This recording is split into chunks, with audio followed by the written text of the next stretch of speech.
जादुई मटका। सुखपुर नाम का एक गांव था। उस गांव में एक किराने की दुकान थी जिसके मालिक का नाम था सीताराम। सीताराम बहुत दयालु और अच्छा इंसान था। वो जब भी किसी को जरूरत पड़े तो मदद के लिए तत्पर रहता था। परंतु उस गांव में हमेशा सूखा रहता था। उस गांव में वर्ष में सिर्फ एक ही बार बारिश होती थी, इसलिए गांव में पानी की बहुत दिक्कत होती थी। गांव के लोगों को पानी के लिए बहुत दूर जाकर मटके में पानी लाना पड़ता था। एक बार की बात है, गर्मी का मौसम था। सीताराम अपनी दुकान में बैठा था। एक बूढ़ा इंसान इतनी गर्मी में उसकी दुकान पर आया और बेटे, क्या मुझे थोड़ा पानी मिल सकता है? बहुत प्यास लगी है बेटा। सीताराम के पास एक मटका था जिसमें बहुत मुश्किल से सीताराम ने पानी भरा था। सीताराम ने सोचा, मैंने बहुत मुश्किल से ये पानी का मटका भरा है। अब अगर ये मटका खाली हो गया तो इतनी गर्मी में ये मटका भरने में बहुत दिक्कत होगी। परंतु सीताराम बहुत दयालु था। उसने उस बूढ़े इंसान को पानी दिया। बूढ़े इंसान ने पानी पिया। फिर उस बूढ़े इंसान ने एक और बार पानी मांगा। सीताराम मटके से पानी दे उससे पहले ही उसने पूरा मटका उठाकर सारा पानी पी लिया। सीताराम ये देखता ही रह गया। उस बूढ़े ने सीताराम को कहा, धन्यवाद बेटा, तुमने आज मेरी प्यास बुझाई है। किसी की प्यास बुझाना बड़े पुण्य का काम है बेटा, इसलिए भगवान तुम्हारा भला करेगा। ऐसा कहकर वो बूढ़ा इंसान चला गया। थोड़े समय बाद उस गांव के सरपंच विनोद दास आए। उन्होंने सीताराम को कहा, सीताराम, इस पर्ची में मैंने जो सामान लिखा है वो मुझे जल्दी दे दो। आज मेरे घर मेहमान आने वाले हैं। सीताराम ने पर्ची के अनुसार सामान देना शुरू किया। अरे सीताराम, थोड़ा पानी मिलेगा? बहुत प्यास लगी है भाई। सरपंच जी, मटके का पानी खत्म हो गया है, इसलिए मैं आपको पानी नहीं दे सकता। कितना झूठ बोलते हो सीताराम तुम। तुम्हारे पीछे का मटका तो पानी से भरा हुआ है। ये सुनकर जब सीताराम ने पीछे मुड़कर देखा तो वो आश्चर्य में पड़ गया।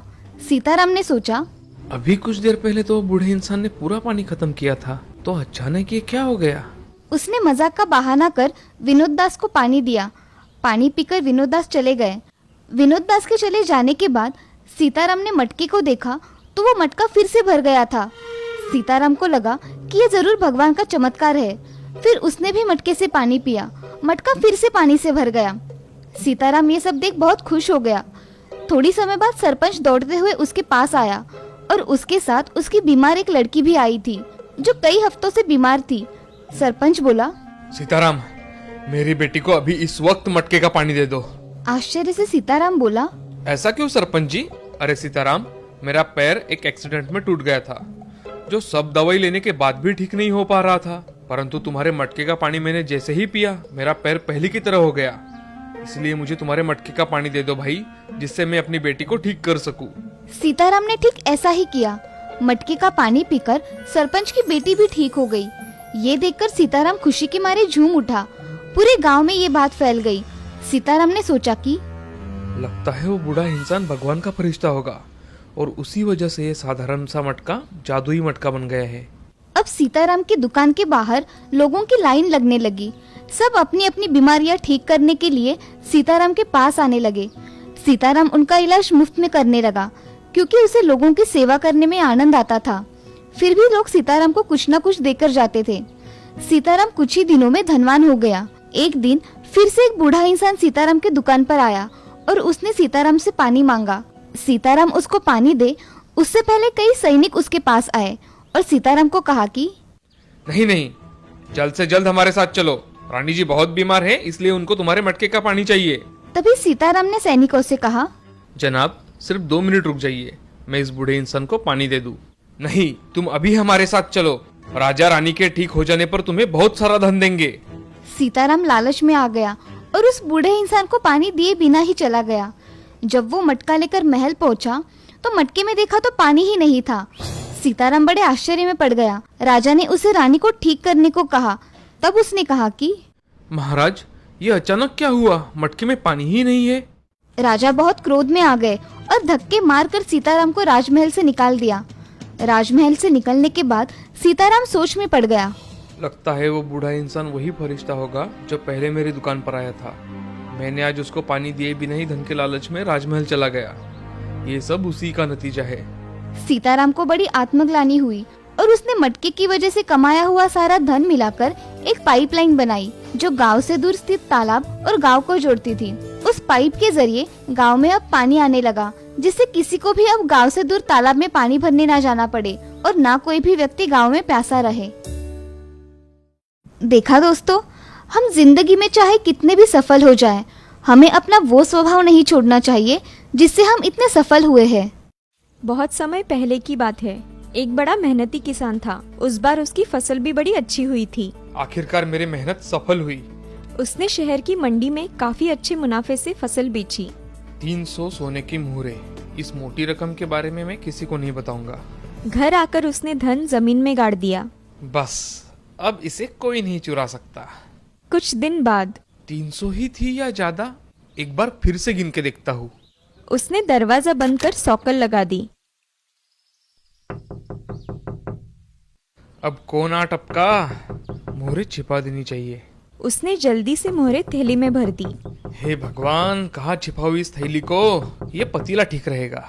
दरवाजे पर उसका मित्र खड़ा था। अरे दोस्त, मैं बाजार जा रहा था, सोचा शायद तुम्हें भी चलना होगा। हाँ हाँ चलो। इतने में उसकी पत्नी भी आ गई। भाग्यवान, मैं दोपहर तक आ जाऊंगा, खाना तैयार रखना। जल्दी में वह मोहरों वाली थैली की बात भूल ही गया। उसकी पत्नी रसोई में आई तो घर में पानी की एक बूंद भी नहीं है, मुझे पहले पानी लाना चाहिए। उसने एक पतीला उठाया। नदी की ओर जा ही रही थी कि अचानक उसे ख्याल आया। वो लौटने पर घर सूना पाएंगे तो चिढ़ेंगे। वाह, कसाई आ रहा है, बेचारा हमेशा मदद करता है। भैया, थोड़ा पानी ला दोगे? जरूर ला दूंगा बहन, लाओ पतीला। तुम घर जाओ, मैं पानी लेकर आता हूँ। नदी की ओर जाते समय उसे पतीले में कुछ आवाज सुनाई दी। क्या है इस पतीले में? अरे थैली, इतने सारे सोने की मुहरे, मेरी तो किस्मत खुल गई। वो पानी की बात भूल ही गया और शहर की ओर भागा। आज तो मैं अपने दोस्तों को दावत दूंगा, दावत। बाजार जाकर उसने एक तगड़ा बकरा खरीदा और लौटते समय मैं भी कैसा मूर्ख हूँ, थैली पर किसकी नजर पड़ गई तो इसे तुरंत छुपा देना चाहिए। लेकिन छुपाऊं कहाँ? अरे हाँ, बकरे के पेट से बेहतर जगह क्या हो सकती है भला? उसने वो सारी सोने की मोहरें बकरे को जबरदस्ती खिला दी। थोड़ा आगे जाने पर उसे अपना बेटा मिला। मुझे शहर में कुछ काम है, तुम इस बकरे को लेकर घर जाओ। ठीक है बापू। 2 मुहरों में खरीदा है, संभाल कर लेकर जाना इसे। हाँ बापू। रास्ते में लड़की को किसान और उसका मित्र मिले। बड़ा तगड़ा बकरा है, क्या तुम इसे बेचोगे? पहले दाम कितना दोगे बताओ। मैं इस बकरे के तुम्हें 3 मोहरे दे सकता हूँ। ठीक है, ले लो। वाह वाह, आज बड़ा अच्छा सौदा रहा है। इस सौदे से तो बापू बड़ा खुश होगा। एक मोहर का फायदा जो हो गया। इधर किसान जब बकरे को लेकर घर लौटा। कितना तगड़ा बकरा है। हाँ, दोस्तों को दावत दूंगा, तुम इसे पीछे आंगन में बांध दो। और जैसे ही किसान घर में घुसा तो अरे मेरा पतीला कहाँ गया? मैंने पतीला यहाँ रखा था, क्या किया तुमने उसके साथ? कसाई को पानी लाने के लिए दिया था, लेकिन वो अभी तक आया ही नहीं। अरे भाग्यवान, वो कभी अब आएगा भी नहीं। पतीले में सोने की मुहरों वाली थैली थी। हाय राम, मुझे बताया क्यों नहीं आपने? हे भगवान, मेरे खून पसीने की कमाई लुट गई। जी आप दिल छोटा मत कीजिए, हमारी ईमान की कमाई कोई नहीं छीन सकता। ठीक कहती हो। चलो बकरे की बलि देकर भगवान से न्याय की दुआ मांगते हैं। दूसरे ही पल वह रसोई में दौड़ता हुआ आया। बड़े खुश हो? क्या माजरा है? मेरी मुहरों वाली थैली, मेरा धन बकरे के पेट में मिल गया। लेकिन वो वहाँ कैसे पहुँची? कसाई ने ही ठूसा होगा, उसी के बेटे से बकरा खरीदा है मैंने। अच्छा सबक मिला है उसे। अब धन हमेशा मैं अपने पास ही रखूंगा। दूसरे दिन किसी काम से किसान को शहर जाना था। लौटते समय कितनी गर्मी है, पानी में गोता लगा लेता हूँ, मजा आ जाएगा। अपने कपड़े और थैली वही किनारे पे रखकर वो नदी में उतर गया। उधर से गुजरते हुए एक चरवाहा की निगाह थैली पर पड़ी। अरे सोने की मुहरे, मेरी तो किस्मत खुल गई। और वो थैली लेकर चला गया।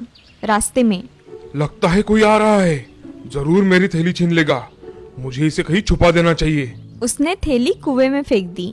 इसे बाद में आकर ले जाऊंगा। इधर किसान तरोताजा होकर बाहर निकला। हाँ, मजा आ गया। अब जल्दी घर चलना चाहिए। अरे मेरी मुहरों वाली थैली कहाँ गई? हे भगवान, मैंने फिर से धन गवा दिया। शोकाकुल किसान घर लौट रहा था कि आंधी आई। अरे मेरी पगड़ी! पगड़ी के पीछे भागता किसान कुएं के पास आ गया और पैर फिसलकर कुएं में गिर गया। बचाओ बचाओ, मेरा धन मुझे फिर मिल गया।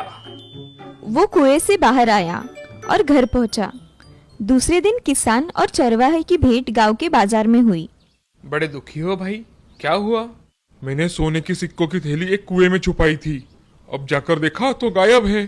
मतलब वो थैली मेरी नहीं थी? तुम्हारी थैली सुरक्षित है भाई। मैंने समझा नदी किनारे खोई मेरी थैली है। आओ, तुम्हारा धन तुम्हें दे दूं। घर जाकर किसान ने मुहरों वाली थैली उसे दे दी। भगवान करे तुम्हारी थैली भी तुम्हें जल्द मिल जाए। जब चरवाहा घर की ओर जा रहा था, कैसा मूर्ख है, अपनी थैली भी नहीं पहचानता। चरवाहा घर पहुंचकर मेरे खोखले डंडे में ये मुहरें सुरक्षित रहेंगी। चरवाहा सारी सोने की मुहरें उस खोखले डंडे में डाल देता है और दूसरे दिन नदी किनारे टहलते समय वो फिसल गया और डंडा भी पानी में जा गिरा। इसके पहले कि वो डंडा पकड़े, एक जबरदस्त लहर उस डंडे को बहा ले गई। दूसरे किनारे पर किसान नहा रहा था, तभी उसे वो डंडा उसकी ओर आता दिखाई दिया। बड़ा अच्छा डंडा है, चलो इसे घर ले चलता हूँ, काम आएगा। किसान वो डंडा लेकर जब घर आया, जलाने के लिए लकड़ी ही नहीं है। आज ही ये डंडा मिला है, अभी का काम चलाने के लिए इसे ही काट देता हूँ।